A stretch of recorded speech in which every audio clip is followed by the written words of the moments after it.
Bismillahirrahmanirrahim. Alhamdulillah, asyhadu an la ilaha illallah wa asyhadu anna Muhammadar Rasulullah la nabiyya ba'da.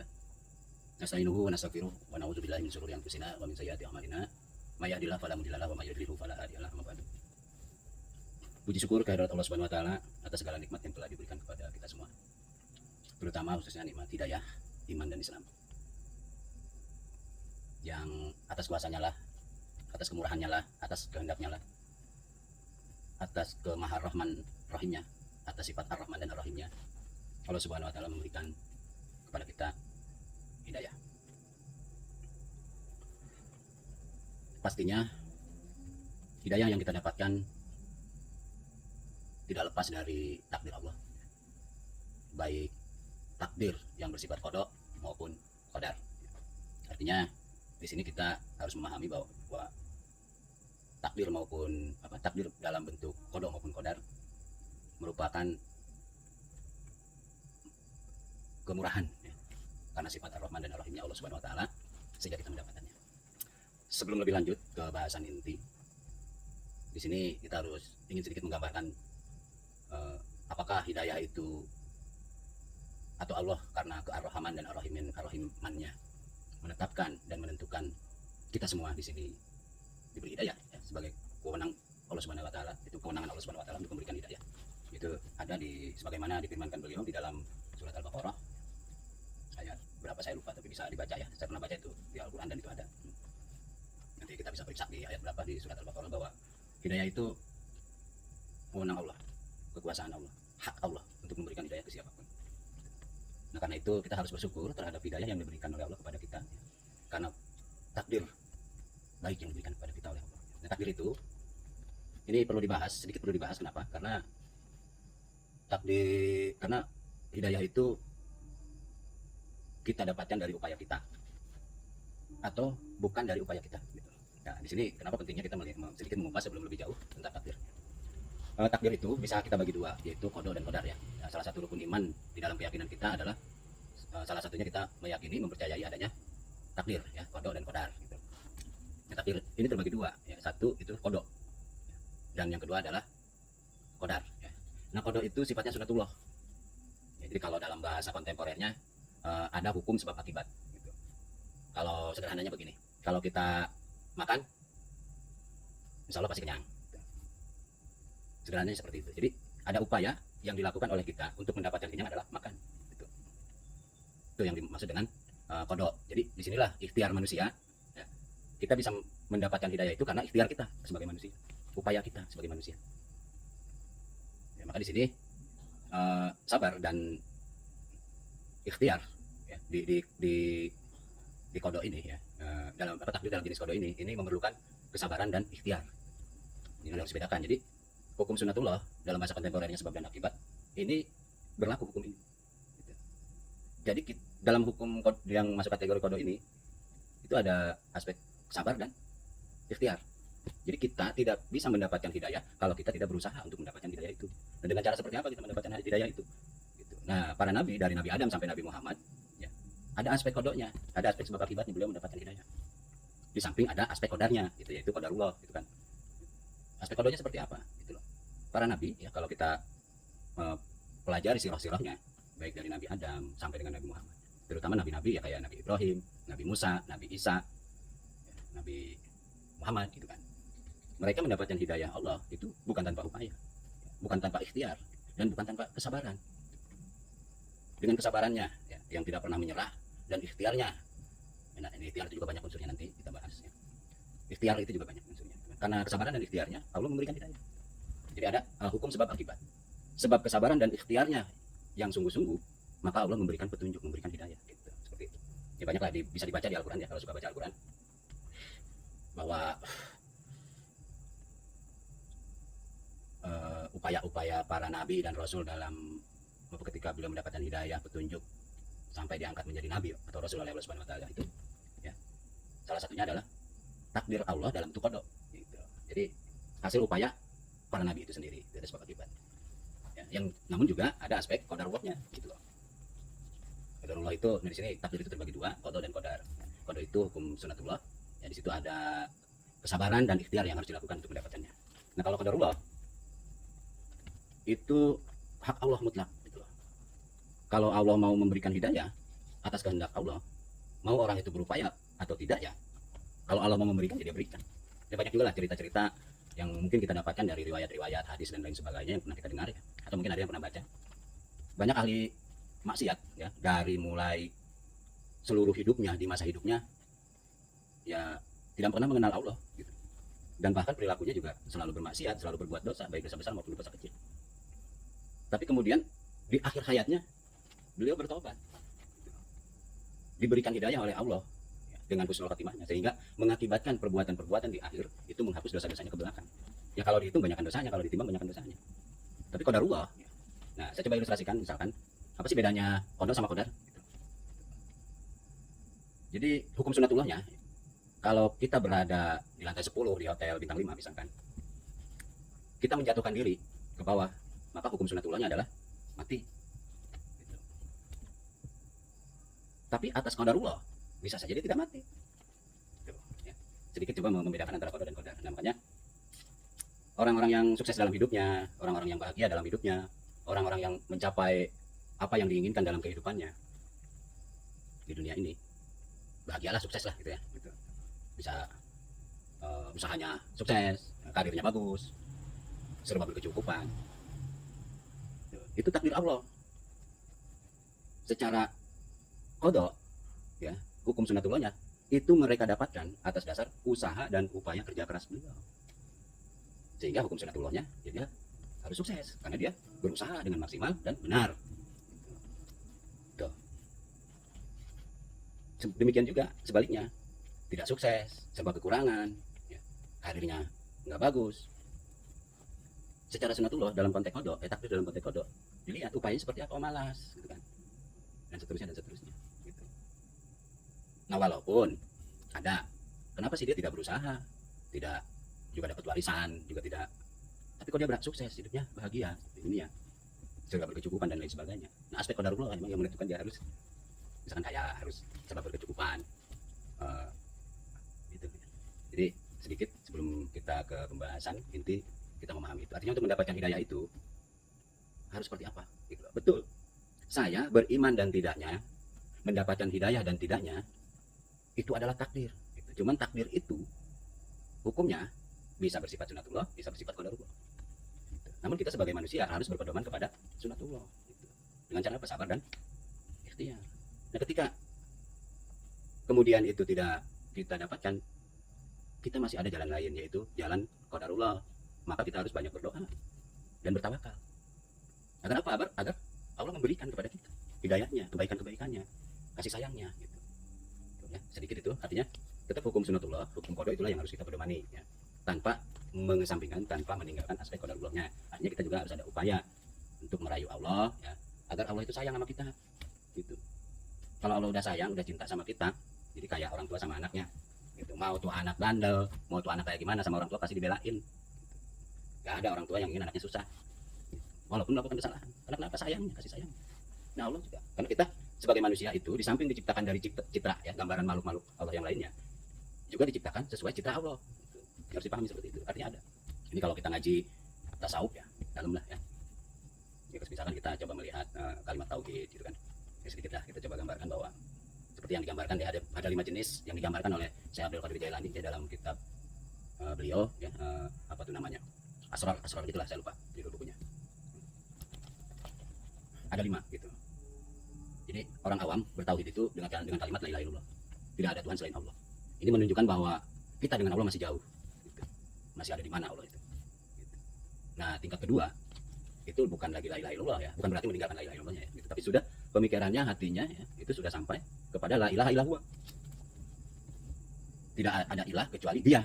Dia itu secara kebahasaan itu sudah mendekat, Allah itu semakin mendekat dengan kita. Nah, tingkat yang lebih dalam lagi itu adalah la ilaha illa anta. Nah, kita sudah berhadapan dengan Allah. Jadi ketika kita menjalankan syariat, misalkan sholat dalam konteks syariat yang 5 waktu, kita sudah bisa menghadirkan Allah itu sebagai anta, la ilaha illa anta. Kita berhadapan dengan Allah. Juga secara batin, bahwa kita setelah sholat itu tanha anil fahsya wal munkar. Setelah sholat kita tercegah dari perbuatan keji dan munkar. Kenapa? Karena selalu berhadapan dengan Allah dalam kehidupan kita. Menghadirkan Allah dalam kehidupan. Setiap tarikan nafas kita, setiap detak jantung kita, dalam beraktivitas itu selalu Allah ada gitu. La ilaha illa anta, sudah menghadirkan Allah itu berhadapan-hadapan dengan kita. Nah, level selanjutnya kata Syekh Abdul Qadir Jailani adalah level yang sangat dalam. Ya, di samping sudah bisa menghadirkan Allah sebagai la ilaha illallah, la ilaha illallah, la ilaha illa anta. Nah, manusia ini kalau sudah itu setingkat malaikat. Ya. Kalau setingkat malaikat lah, kalau manusia itu mungkin setingkat Al-Halaj, ya, seorang sufi yang dihukum gantung karena uh, kedalaman tauhidnya sudah sampai kepada la ilaha illa ana. Nah, ini yang digambarkan ya. Syekh Abdul Qadir Jailani ini seorang sufi yang sudah sampai pada tingkat lebih tinggi lagi dari la ilaha illa ana. Ini sudah ya nggak perlu dibahas lagi gitu, karena nggak bakal ketemu, nggak bisa dibahas dengan akal kita gitu. Kalau itu nggak bisa gitu. Artinya sudah sampai menghilangkan dirinya gitu kan. Jadi sudah tidak lagi ada anak anta, bahkan anak sendiri sudah tidak ada di dalam dirinya gitu. Tapi betul-betul ketika dirinya nggak ada, tapi yang ada hanya Allah gitu maksudnya. Itu level yang tertinggi ya. Syekh Abdul Qadir Jailani dalam bertauhid sudah sampai ke la ilaha illa lebih dalam lagi dari la ilaha illa ana gitu. Artinya sudah dirinya sudah tidak ada, yang ada itu pada dirinya Allah gitu.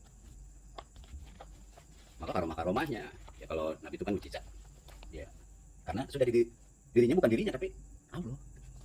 Ini kalau salah memahami bisa repot ya. Ini gambaran saja ya. Tapi Syekh Abdul Qadir Jailani walaupun sudah sampai ke tingkat itu, dia memposisikan dirinya ya, ketika memposisikan dirinya dalam pemikiran-pemikirannya, dalam ilmu-ilmunya, dia pada posisi la ilaha illallah. Jadi masih di tingkat awam, sehingga filsafat beliau itu apa ya, bisa dipahami oleh masyarakat awam ya, oleh orang awam gitu. Nah, coba sedikit kita singgung terkait la ilaha illa ana ya. Itu yang sudah sampai pada tingkat la ilaha illa ana itu iblis gitu. Dari unsur jin. Dari unsur jin itu iblis.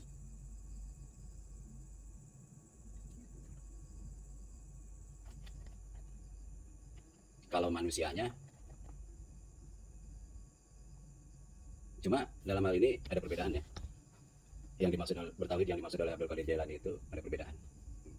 Tapi makhluk Allah dalam bentuk jin yang mengatakan bahwa la ilaha illa ana, tidak ada Tuhan selain aku ya, yang kemudian diikuti oleh Firaun ya, tidak ada ilah kecuali aku, itu sangat berbeda dengan apa yang dilakukan oleh para wali ketika la ilaha illa ana gitu. Makanya ketika Al-Halaj dihukum gantung waktu itu, dia sempat dibisiki dalam sebuah cerita, sempat dibisiki oleh iblis bahwa dia membisiki, kenapa Allah marah padaku, kata iblis, sedangkan terhadapmu wahai Al-Halaj Allah sangat mencintaimu, padahal kita sama-sama mengatakan la ilaha illa ana, tidak ada ilah kecuali aku. Apa yang dijawab oleh Al-Halaj? Pasti Allah sangat cinta kepadaku dan sangat murka terhadapmu. Kenapa?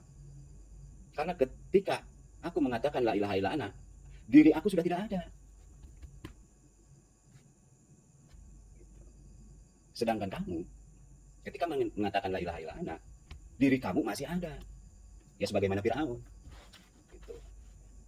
Ini butuh paradigma tertentu untuk memahami ini ya. Gitu. Wallahu a'lam bishawab. Yang pasti pada prinsipnya kita harus yakin bahwa, dan salah satu rukun iman kita yang harus kita yakini dan percayai adalah takdir ya, baik maupun buruk gitu. Nah, bicara takdir bisa berubah atau tidak ya, itu tadi, takdir itu terbagi dua ya. Ini kenapa sedikit dibahas tentang takdir. Kita sebagai manusia terikat dengan hukum sunatullah. Kalau ingin mendapatkan sesuatu ya kita harus berusaha, itu intinya. Kalau kita ingin mendapatkan hidayah ya kita harus berusaha, nggak bisa kita berdiam diri acuh tak acuh, tidak mencari tahu, tidak mencari ilmu gitu. Dan jangan merasa cukup dengan apa yang kita yakini hari ini gitu.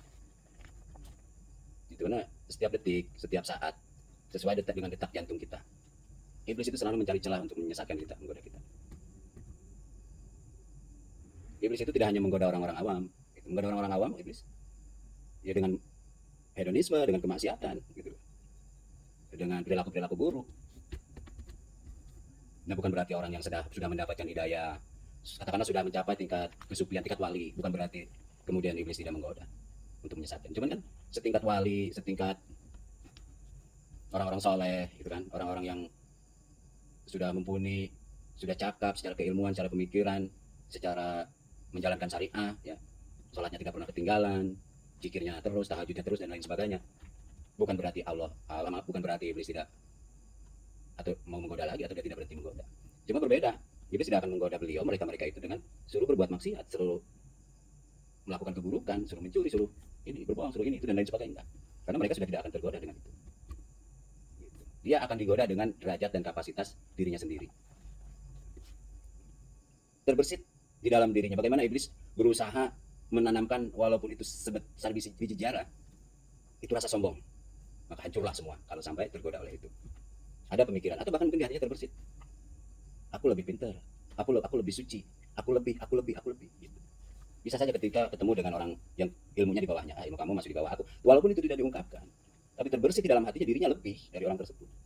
Maka itulah sebesar biji jarah yang tertanam di dalam hatinya. Ini harus dipahami oleh kita semua. Ya. Di dalam hal ini saya berbicara di sini atau nanti akan coba bahas buku kecil ya. Saya pikir sangat bagus kalau kita bahas nanti dalam rangka menemukan tetap nggak pernah berhenti ya mencari hidayah itu. Kenapa? Ini dalam konteks usikum wa nafsi gitu. Jadi usi nafsi gitu. Jadi pada prinsipnya ini adalah sedang menasehati diri sendiri, bukan sedang ngasih tahu orang dalam konteks, tapi lebih sedang menasehati diri sendiri. Usikum wa nafsi bitaqwallah. Ini yang harus saya pikir kenapa ini dibahas kembali ya. Semoga kita tidak pernah berhenti berusaha untuk mendapatkan hidayah Allah. Karena kita terikat oleh sunnatullah. Maka bersabar dan berikhtiarlah untuk mendapatkan hidayah Allah. Dan tentunya kita harus selalu berdoa dan bertawakal. Karena nggak selalu usaha dan upaya kita itu membuahkan hasil yang kita inginkan. Gitu. Maka berdoa dan bertawakal. Agar Ar-Rahman dan sifat Ar-Rahman dan Ar-Rahimnya Allah itu diberikan kepada kita atas segala kelemahan yang kita miliki ya, sebagai manusia yang lemah. Konteksnya itu kenapa ini dibahas. Jangan pernah berhenti ya. Kebenaran yang hakiki itu nanti kita akan temukan ketika kita sudah ketemu dengan Allah baik di dunia maupun di akhirat ya. Ketemu dengan Allah di akhirat ya kita harus mati dulu gitu. Ketemu Allah di dunia yaitu kayak para sufi gitu. Sampai dirinya saja tidak ada gitu. Yang ada itu cuma Allah gitu. Ya, jadi buat kita semua khususnya saya, kita jangan pernah berhenti ya, jangan pernah berhenti. Dan kita harus melakukan aktivitas. Kita mulai dengan aktivitas yang baik, yang benar, dan membiasakan aktivitas yang baik dan benar, sehingga sikap attitude kita menjadi baik dan benar, dan itu semua menjadi karakter, gitu. Karakter yang baik dan benar, seperti itu. Demikian sebagai sebuah stimulasi, ya, stimulus ya sebagai sebuah stimulus. Penekanannya sih lebih kepada secara sunatullah. Jangan pernah berharap mendapatkan petunjuk dan hidayah Allah kalau kita tidak mencarinya. Para nabi mencari Tuhan. Ya, Nabi Ibrahim bagaimana mencari Tuhan, Nabi Musa bagaimana mencari Tuhan, ya, mencari Allah, bagaimana Muhammad mencari Allah. Gitu kan. Ada aspek takdir dalam konteks sunatullah. Ya, di samping pasti tidak terlepas dari qadarullahnya. Jadi kita juga harus bersabar dan berikhtiar terus agar hidayah itu kita dapatkan, dan hidayah itu tetap Allah tetapkan pada diri kita sampai kita bertemu dengan Allah. Jadi husnul khatimah. Dan kita juga jangan sombong gitu. Jangan mengandalkan upaya-upaya dan usaha-usaha kita. Gitu. Kita harus berdoa dan bertawakal. Gitu. Itu kata kuncinya. Sejatinya atau pada prinsipnya kita hanya berharap atas dasar sifat Allah yang Maha Rahman dan Maha Rahim, kita mendapatkan kasih sayangnya. Itu, ya.